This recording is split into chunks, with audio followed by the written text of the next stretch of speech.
Hello friends, welcome to Seated Guru. आज मैं आप लोगों के लिए क्लास 3 का ईवीएस का लेसन 5 छोटू का घर लेकर आई हूँ। छोटू का घर, जैसा कि चैप्टर के नाम से ही पता चलता है कि छोटू के घर के बारे में बताया गया है। तो चलिए शुरू करते हैं। तो यह है छोटू, जैसा कि आप देख रहे होंगे, यह है छोटू। छोटू पहली बार मुंबई आया। तो जब यह मुंबई आया तो इसके पास अपना कोई घर नहीं था रहने के लिए। तो यहाँ पे आप देख सकते हैं कि छोटू कैसे बारिश में भीग रहा है। दूसरे पिक्चर में देख सकते हैं कि कैसे छोटू बारिश में भीग रहा है। तो घर घर हमें हीट, कोल्ड और रेन से प्रोटेक्ट करता है। तो छोटू जब मुंबई आता है तो उसके पास कोई घर नहीं रहता है, वह बारिश में भीगता है। तो वह एक दिन एक पाइप को देखता है। देखिए यहाँ पे एक पाइप है। तो वह एक पाइप को देखता है, तो वह सोचता है कि क्यों ना मैं इसे अपना घर बनाने के लिए इस्तेमाल करूं। तो इस थर्ड पिक्चर में वह अपने पाइप का इस्तेमाल घर बनाने के लिए करता है और वहीं पे अपना घर बना लेता है। और इस फोर्थ पिक्चर में घर बनाता है, उसके बाद वहाँ पे एक वायर लगाता है जिसमें वह अपने कपड़ों को सुखाता है। उसी के पास एक पानी पीने का टैंक भी रखता है जो पानी पीता है। और वहीं पास में एक अपना स्टोव रखता है जिसमें वह खाना बनाता है। तो इस पूरे पिक्चर में आप देख सकते हैं कि छोटू अकेला मुंबई आता है। उसके बाद उसके पास कोई रहने के लिए घर नहीं रहती है, तो वह कैसे बारिश में भीगता है, इसी तरह वह धूप में भी भीगता है। उसके बाद वह एक पाइप देखता है जिसका वह कैसे यूज़ करता है। उसे ही अपना घर बना लेता है, वहीं पास में पानी रखता है और स्टोव रखता है। तो इधर दूसरे पिक्चर में वहाँ पे वही मुंबई में एक दूसरा लड़का आता है, मोनू। तो छोटू जो यहाँ पे है, देख सकते हैं इस पाइप के पास। तो छोटू देखता है मोनू को, तो वह सोचता है कि मोनू भी मेरी ही तरह अकेला मुंबई में आया है। मोनू के पास भी कोई घर नहीं है, तो क्यों ना मैं उसे मदद कर दूं। तो वह उसकी मदद करता है और छोटू को एक फ्रेंड भी मिल जाता है जिससे वह बातचीत कर सकता है। तो छोटू मोनू का हेल्प करता है। जैसा कि आप इस पिक्चर में देख रहे हैं कि छोटू और मोनू का ये फेवरेट प्लेस है जहाँ वह बैठ कर के बातें करते हैं, चाय पी रहे हैं। तो इससे यह था आपका कंटेंट। इसमें पेडागोजी यह निकली कि बच्चे दूसरों की मदद, हेल्प करना सीखेंगे। मकान, यहाँ पे देखिए पेडागोजी है, मकान कब घर बन जाता है इस पर चर्चा करवाना मकान और घर के अंतर को स्पष्ट करेगा।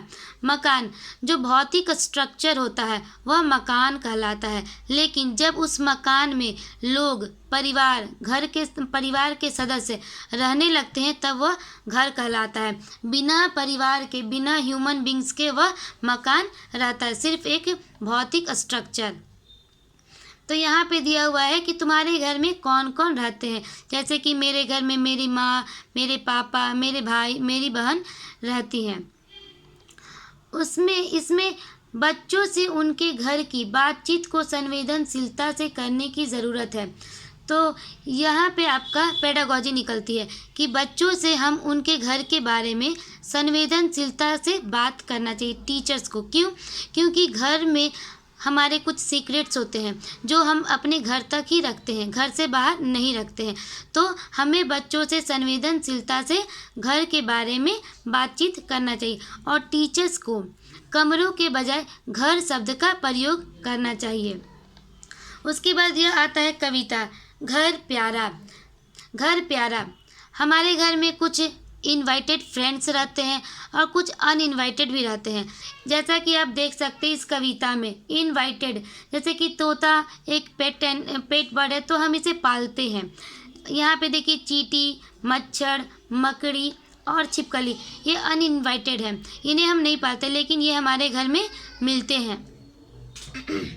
तो यह कविता है, सदा यही तो कहती हो माँ, घर यह सिर्फ हमारा अपना, लेकिन माँ कैसे मैं मानूं, घर तो यह कितनों का अपना। क्योंकि यहाँ पे बहुत सारे एनिमल्स हैं, मकड़ी है, तोता है, मच्छर है, छिपकली है, इसलिए ये लड़का बोल रहा है मोनू कि मैं इस घर को कैसे अपना मानूं। इस घर में तो और भी बहुत सारे लोग और जानवर रहते हैं। देखो तो कैसे ये चूहे खेल रहे हैं पकड़म पकड़ाई, कैसे मच्छर टहल रहे हैं, कैसे मस्त पड़ी है मकड़ी। और छिपकली को तो देखो, चलती है जो गश्त लगाती। अरे कतारे बांधे बांधे कहाँ चींटियाँ दौड़ी जाती। अरे उधर आंगन में देखो, पंछी कैसे झपट रहे हैं, बिल्कुल दीदी और मुझ जैसे किसी बात पर झगड़ रहे हैं।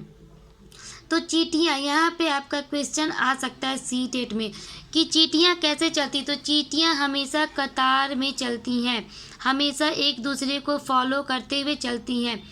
छिपकली, यह भी क्वेश्चन आ सकता है। छिपकली हमेशा हम लोगों को ठंडी के सीज़न में नहीं दिखाई देती, यह हमेशा गर्मी के सीज़न में, समर सीज़न में ही दिखाई देती है। ठंडी के सीज़न में यह छुप जाती हैं। उसके बाद यहाँ पे एक और निकलता है पेडागोजी, चूहों को देखने की क्षमता कम, परंतु सूंघने, छूने और स्वाद वाली क्षमताएं बहुत ही तीव्र होती हैं। यानी कि जो चूहे होते हैं उनका आई साइट कमज़ोर होता है, लेकिन उनको स्मेल, टच करने का कैपेसिटी या कैपेबिलिटी बहुत ज़्यादा होता है। तो यह क्वेश्चन आ सकता है कि चूहों की देखने की क्षमता ज़्यादा होती है या कम। तो चूहों की देखने की क्षमता कम होती है, लेकिन सूंघने, छूने की क्षमता ज़्यादा होती है। यहाँ पे हमें अनइन्वाइटेड एनिमल्स, जो ऐसे जानवरों के चित्र बनाने हैं जो हमारी मर्ज़ी के बिना हमारे घरों में रहते हैं, जैसे चूहा और छिपकली। उसके बाद है यहाँ पे टॉयलेट का उपयोग। सिम्मी ने देखा कि उसका दोस्त बिल्लू अचानक ठीक महसूस नहीं कर रहा, वह उससे बात भी नहीं कर रहा। सिम्मी, बिल्लू क्या हुआ, तुम बहुत सुस्त लग रहे हो। बिल्लू, मुझे नहीं पता टॉयलेट कैसे इस्तेमाल करना है। हमेशा की तरह हीरा मैडम मुझे फिर से टॉयलेट ठीक से न इस्तेमाल करने पर डांटेंगी। सिम्मी, तो फिर तुम टॉयलेट का प्रयोग ठीक से क्यों नहीं करते। तो यहाँ पे टीचर्स को चाहिए कि बच्चे को, जैसे कि ये बच्चा देख रहे कि कितना डरा हुआ है टॉयलेट ठीक से न इस्तेमाल करने पर, तो टीचर्स को डांट नहीं लगाना चाहिए। हमेशा उन्हें 1 बार, 2 बार, 3 बार, जितनी बार संभव हो सके उतनी बार बच्चों को समझाना चाहिए। अगर बच्चे को डांट देंगे तो बच्चा ऑलरेडी डरा हुआ ही आता है और वह और डर जाएगा, तो जिससे वह टॉयलेट का सही से उपयोग करना नहीं सीख पाएगा। तो हमें टीचर्स को यहाँ पे पेडागोजी निकलती कि टीचर्स को कभी भी बच्चों को डांटना या पीटना नहीं चाहिए, हमेशा समझाना चाहिए। समझाने के अलग अलग तरीके होते हैं, अगर बच्चा जिस तरीके से समझता है उसी तरीके को अपनाया जाना चाहिए। जैसा कि यहाँ पे लिखा हुआ है कि गांधी जी की 150वीं वर्षगांठ के लिए स्वच्छ भारत अभियान की शुरुआत की गई। यह हमें एहसास दिलाता है कि स्वच्छता हमारी जिम्मेदारी ही नहीं बल्कि फ़र्ज़ भी है। तो पर्यावरण हमें साफ सफाई के बारे में भी सिखाता है। उसके बाद ये है घर, जहाँ पे आप देख रहे होंगे कि घर को डेकोरेट किया गया है, सजाया गया है रंगोली से और तोरण से। हम भी अपने घर को सजाते हैं, जैसे कि हम बर्थडे में अपने घर को बलून से सजाते हैं, पूजा में हम अपने घर को फूलों से सजाते हैं, और जैसे दिवाली में हम दिया जलाते हैं, रंगोली बनाते हैं, क्रिसमस में लाइट जलाते हैं। तो ऐसे हम लोगों के कुछ रीति रिवाज होते हैं, तो विभिन्न तरीके से हम अपने घरों को सजाते हैं। तो यहाँ पे आपका पेडागोजी है, पाठ में प्रत्येक बच्चे से उसके घर की सजावट के बारे में पूछा गया है। बच्चों से विभिन्न अवसरों पर घर सजाने की प्रक्रिया पर बातचीत से स्थानीय सामग्री के उपयोग तथा त्यौहार मनाने के महत्व को उभारा जा सकता है। तो टीचर्स को चाहिए कि बच्चों से पूछे कि आपके यहाँ कौन सा फेस्टिवल सेलिब्रेट किया जाता है, फेस्टिवल में क्या क्या होता है। जैसे कि यहाँ मैं जहाँ अभी तमिलनाडु में रहती हूँ, तो यहाँ पे अभी हाल में एक फेस्टिवल था दीपम। तो दीपम में सारे लोग अपने घर को सजा रहे थे, दिए से, रंगोली से सारे घर की सफाई कर रहे थे। जैसे कि हम दिवाली में अपने घर में दिए जलाते हैं। तो इस तरीके से बच्चों से पूछा जा सकता है, जिससे बच्चों को अवसर मिलेगा अपनी बात रखने का और बच्चे खुलकर सामने आएंगे। तो यह था आपका दोस्तों छोटू का घर। उम्मीद है कि आप लोगों को आज का चैप्टर समझ में आया होगा। अगर आपको पसंद आया हो तो इस वीडियो को शेयर, लाइक और सब्सक्राइब ज़रूर करें।